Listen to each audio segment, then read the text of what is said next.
Hey, Carlos here from Dev at Fiveonefour. Are you tired of building analytical backends that feel like patchwork?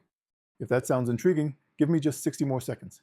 Moose is an open source TypeScript and Python framework for building complete analytical backends. We're talking streaming, storage, and APIs, all defined directly in your code.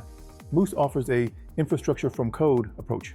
You define your type-safe data models, and Moose automatically provisions the underlying infrastructure like ClickHouse for OLAP, Redpanda for streaming, and Temporal for workflows.